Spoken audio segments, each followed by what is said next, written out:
Today we're in the powder coating shop and we are working on a few different projects, all of which will be done in Prismatic Powders Illusion Blueberry. So the first batch we have up is some Milwaukee 8 soft tail parts. We have our outer primary here. We've got the derby cover area taped off with high temp tape with silicone plugs and the mounting holes for the derby cover. We got the transmission top cover with the breather plugged off and the backside taped. Transmission end cover. We've got the two, I'm guessing, clutch cable, and I'm not quite sure. This is a Trask cover, and I'm not familiar with them, but there's another mounting hole in there. But either way, we've got them both blocked off. We've got our rocker box lower portions here, lower rockers, however you'd like to call it. High temp tape on both sides of these. And lastly, we have the cam cover over here with the faux points cover, mounting holes blocked off.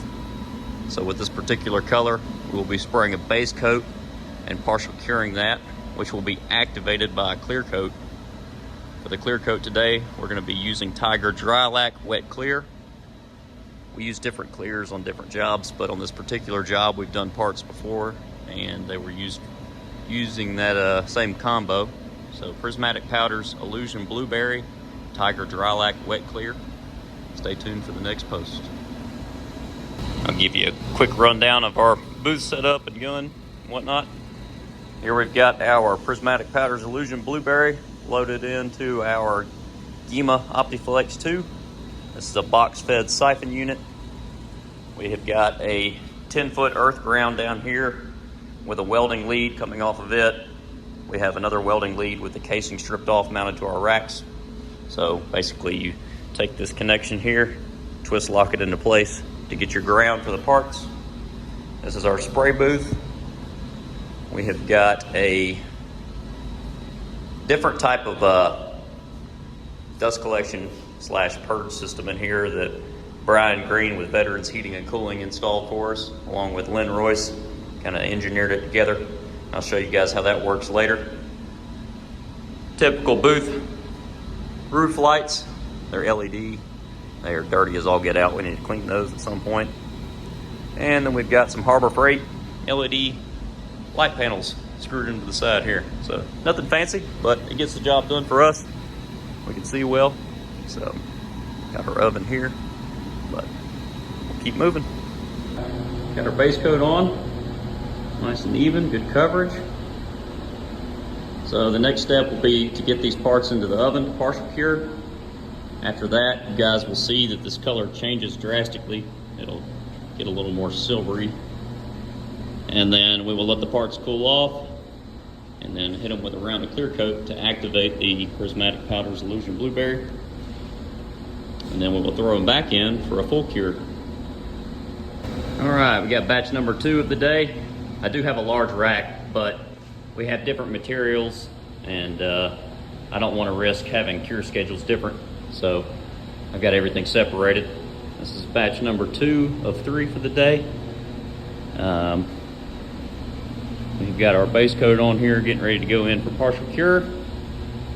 And for any of the coaters out there that may be watching this, I'm not saying we know everything, but we have found certain things that work best for us. And I'll share a little bit of that. First thing is, if I'm working on a part like these that have diamond tread, so this is the side you're gonna see. The backside is just going to be up against something, but we'll spray the backside first and then we'll finish off on the face. And then particularly on a metallic or an illusion, I'm going to follow up my base coat with a well, I would call it like a spritzer. What I mean is I'm going to back up off the part and I'm going to make sure my flake is evenly distributed throughout the part. Now a lot of that comes from your gun settings, and with our GEMA, luckily that thing is a beast and it does pretty dang well on its own, but it's kind of a safety for me to know that I'm going to get a nice even distribution of flake and material. So I'll spray my base, and then before I throw it in for partial cure, I will come back and dust it again, make sure my metallics are spread out. So we'll get these out of the booth and then get our third rack in and then get these partial cured. All right, so we got 2 of our 3 racks partial cured. Third is in the oven now. We got the powder that was in the booth on the floor blown to the back. I do that before I switch to a different color. I mean, honestly, the right way to do it would be to go ahead and clean that up, but I'm running the small racks today, so I'm not going to be anywhere near the very back there. But I usually blow all that back or clean it up, just because you don't want to be walking around and somehow your hose pick up, or your pant leg, or shoe, whatever it may be, pick up some raw powder off the floor, end up on your nice parts somehow. I mean, it would be really hard for that to get all the way up to the top, but stranger things have happened and I'm not risking it. So that's what we do, either clean up or push it back. We've got our new powder loaded in. That is wet clear. I'm burning up a small bag that I have, so I've got my other on standby right here. And the gun's cleaned out very well. We make sure that when we switch colors of any type that we do that, just because you don't want to have cross-contamination from powders, mess up your illusion, whatever it may be. I know the gun itself looks kind of dirty, but it's as clean as it's going to be. This Gema was bought brand new back in 2017, and it's been a workhorse. It's been great. We just buy maintenance items for it and keep rocking. But we'll get this third rack partial cured. It's in there now. It's got about 5 minutes left, and then we will get after this. All right, so I'm jumping around a little bit simply because I didn't realize I was running out of time, but we're going to keep this moving. These parts here have been clear coated. They have been partial cured for 5 minutes. I pulled them out. I do this typically on illusions and wet colors, and I'm looking for any inconsistencies in the powder to see if I need a second coat for any reason. So I've checked these over with a good LED light. We're all fully covered. So I'm gonna go get this back in the oven, get it fully cured, and then move it back to the motorcycle parts so we can wrap up the day with what we started. All right, so we have one fully coated and cured Illusion Blueberry air tank for a car. I think I skipped the process on this one simply because I was in a hurry.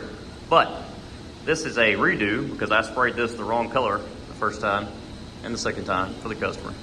We got it right on the third time. But part of being in the business is accepting when you screw up, and I did. So we made it right. Now we're good to go. So this is fully cured Illusion Blueberry. It's a pretty sweet color, got a lot of flake in it. So things to note for new powder coaters. The reason I don't spray all this stuff, the bike parts, the letters, the tank all together, is because we have different materials and thicknesses. And then in this case, you have a cavity. It's important that you separate these items because the heat's gonna do differently on all the items. Forgive me if I worded that wrong and my use of but I'm new to this, so here we are. I stuck this transmission top cover up here for reference. This is the same color. This has clear coat. This does not have clear coat. These are the last batch. Well, these parts will be the last batch that goes in for the day. The letters are curing now. But for your new coaters, things to note, when you do your coats, your base coat, your clear coat, make sure you're pulling your plugs in between. That would be on any item, but more so in this case than anything, because if you don't, you could have strange heat buildup and then the color cure differently. For example, if I were to leave these in, leave these out, it may be a difference in color from here to here. You know, I'm not one that, I know it takes a lot of time to overbake powder coat, but in my opinion, you're better getting the part at the temperature as fast as possible, evenly distributed. So pull your plugs. You also don't end up with sharp lines. If you leave your plugs in and you fully cure this part, you're gonna end up with a sharp line or a sharp edge right here that you're gonna have to clean up with a tool of some nature. So on this part, my Faraday area of these brackets, I would start in there, and then I treat these end caps as one unit. So I'll spray these from this side, and then I like to spray tubular items like this, particularly one this large. I'll treat this as if it's square. So this is one side, this is one side, and then I would come to the other side and treat it the exact same way. Spray the bottom half and the top half. Make sure you get that nice even coat. But as you can see, raw base coat, Illusion Blueberry, no clear coat, Illusion Blueberry, clear coat. Beautiful color. Love this. All right, these are our signs that we have done along with these other batches. So these are for the Tuscaloosa County High School baseball team. Did 5 of them. Pretty happy with the outcome. If you have powder coated enough and dealt with illusions enough, you will also know that, you know, on these edges like this, I don't even know if you can tell from the video, but little bit darker on this edge. But all in all, we got a nice flow out, good even color. The metallics are popping. They look phenomenal. We'll get these back to the customer. Keep going with this video. All right, I'm gonna share with you guys one more powder hack that I have learned over the years of messing up plenty of jobs. When it comes to wet clears, wet colors of any nature, black, whatever it may be, I don't trust a single one of them.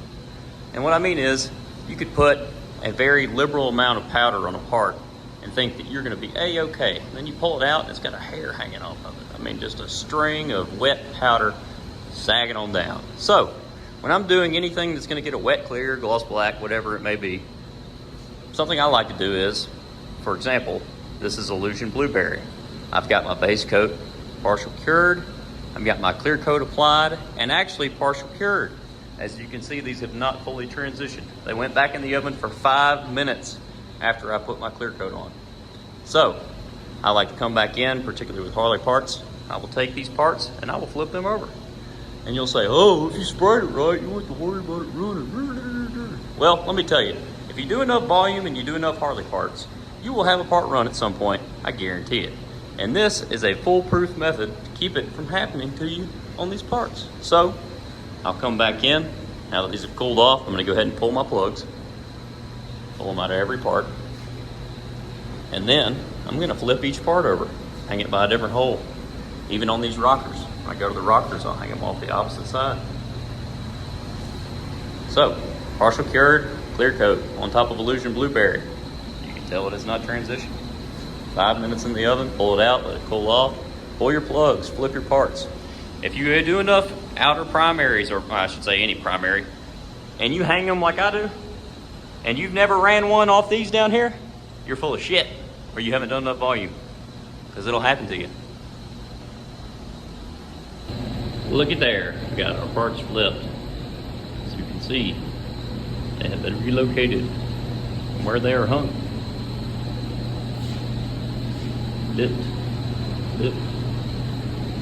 So we were hanging on these, by the way, on these Milwaukee 8 rockers, just simple. If you have these, well, not this one. If you have the V-style hooks, I run one V in here, and I'll do that for my coating. And then when I do this flip, I'm going in here. The V's work the best for that. So now we're gonna get these back in the oven. We've got our plugs pulled, nice clean holes. Get these in there, get this Illusion transitioned over to its color. Next time you see them, they will be done. I lied to you. I told you the next time you see these parts, they'd be done. What I'm about to do is do my temp check. So, to know I'm getting my full part metal temperature cure time, I'm gonna go in here and I'm gonna check my thickest part, the one that will take the longest to get up the temperature. In this situation, is going to be that Trask transmission end cover over there. It's made of billet.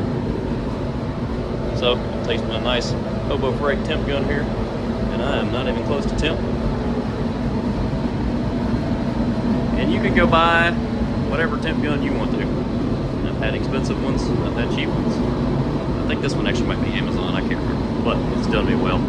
So, I'm gonna leave this alone, come back in a few minutes, check it, and then I will base my oven time off of what temperature it's at. I usually like to start my timer depending on the part.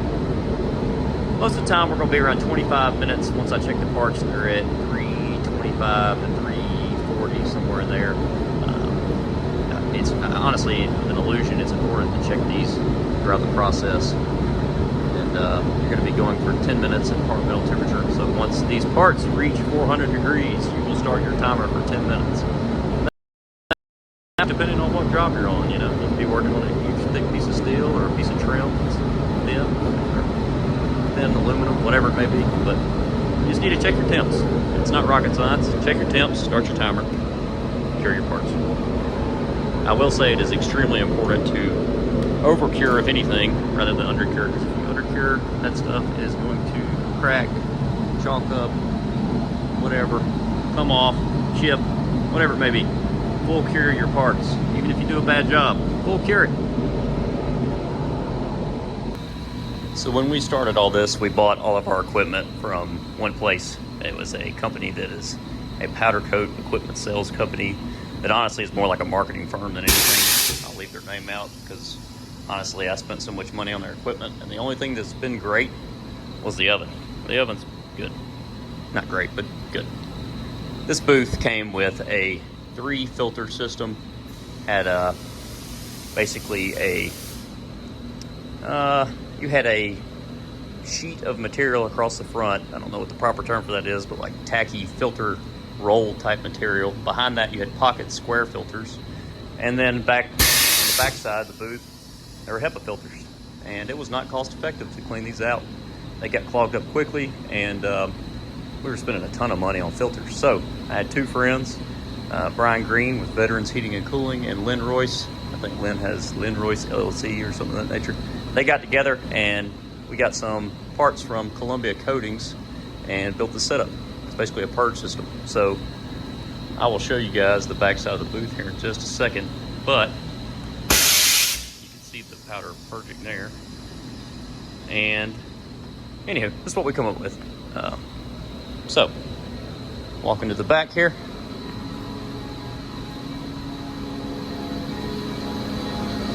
This is all from Columbia Coatings, by the way. You got your cheetah tank, some type of valves. Don't let me tell you what they're actually called because I have no idea. I'm not mechanically inclined when it comes to this stuff. And then there's on-off switch. So I come back here at the end of every day, turn this bad boy on, turn the air on, which is plumbed into our air compressor, and it back purges all of our dust into the floor, so that we can simply come in here once it's done purging and sweep all this up. Now these filters work pretty well. I would say they pick up, I don't know, let's call it 90% of the powder, but in the back you still need a filter. So I don't know what kind of booth you have, and I'm sure there's tons of booths out there now that come this way, where you don't have to deal with what we did. But this is what we've come up with. It works great. Purging now. Our powder's in the oven curing. We'll come in here, sweep this up, and get back to the parts. All right, got our Harley parts out of the oven and they're cooling off. Illusion Blueberry, baby. Beautiful color. Here's our bill of piece. So next up will be going in and taking tape off, and then simply running a razor blade around the edge where the tape was. Oh yeah, beautiful color, love it. So, everything came out just like we liked.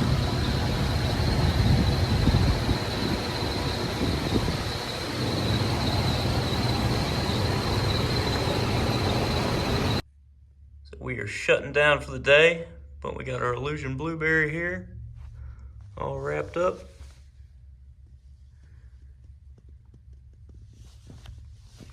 I really, really love Milwaukee 8 rockers. Hard to beat them. I ride a twin cam, but I've had a lot of Milwaukee 8s. Beautiful color. And these will be going along with that bike frame. These other odds and ends over here. And then this motor is going with it. We powder coated all this in gloss black. And there's his bars and his exhaust heat shields. Now, the heat shields, I will say, they are probably not going to hold up, but I told them we'd give it a try, see what happens.